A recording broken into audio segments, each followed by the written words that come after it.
All right, whole Bible readers, welcome to week 35. This week we're going to go further into the Gospel of Matthew.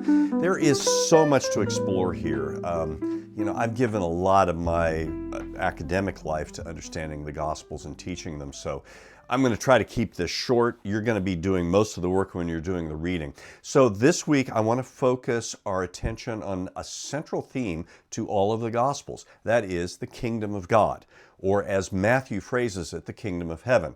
Now, there's a tendency among a lot of folks to think that the kingdom of God or the kingdom of heaven simply means going to heaven when you die. Well, that's not an unrelated topic, but there's just so much more to this idea than that.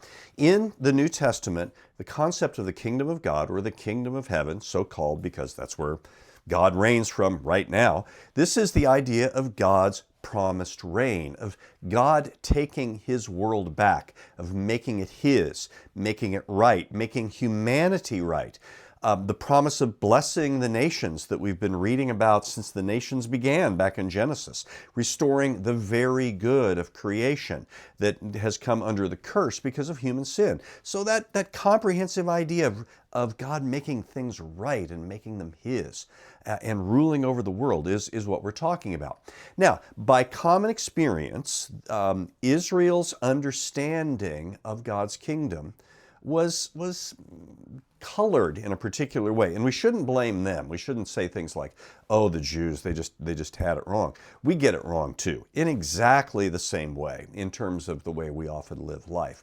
But by their common experience, common to everyone, they understood, Jesus' contemporaries understood that the kingdom of God must be a political, military kingdom, one in which a righteous king from Israel would overcome all of Israel's enemies. And the enemies were pagans. They were terrible people. They were the Assyrians, the Babylonians, the Persians, the Greeks, the Romans, just really bad pagans.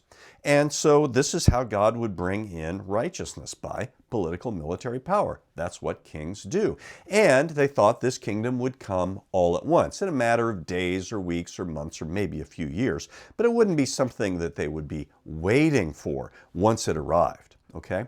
Now, Jesus expresses something very different. You see him talking about the kingdom in chapter 4, saying it's near.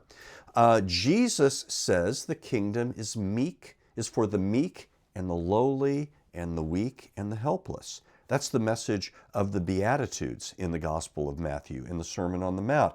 He says it is really the opposite of political and military power in that way.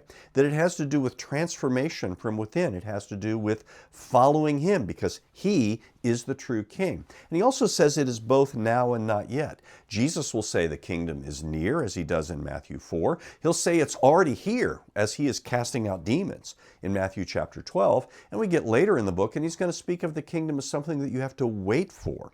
And maybe wait longer than you want to. So it's both a now kingdom and a not yet kingdom. And we'll see later how it's tied specifically to His death and resurrection in that now aspect. And it's tied to His return in that not yet aspect. So how is it now? Well, Jesus' followers are blessed in the present. You are blessed, Jesus says, if you are lowly, if you hunger and thirst for God's kingdom. But you also live in a world where, it's like a field where some of the seed grows and a lot of it doesn't. A field where there are a lot of weeds among the wheat and they only get separated at the end. So the kingdom is like a precious treasure that other people don't know about, but it's worth everything and you've got it right now. And critical to this, Jesus is the King of the kingdom. And how does He become king? Not by killing the pagans, but actually by letting the pagan empire kill Him. Now that's going to be so huge that when Jesus says it, right after Peter in chapter 16 is going to say, you are the Christ, the Son of the living God, meaning God's true King. When Peter says that, Jesus is going to say, guys, I'm going to Jerusalem to die. And Peter's going to say, no, you don't. He's going to rebuke him. How does He rebuke the king? Well, kings don't rule by letting the other guy kill them. Kings rule by killing the other guy, right? This is a very upside down kingdom. So go and learn as you're reading the Gospels, because this is the true good news. Enjoy your reading this week.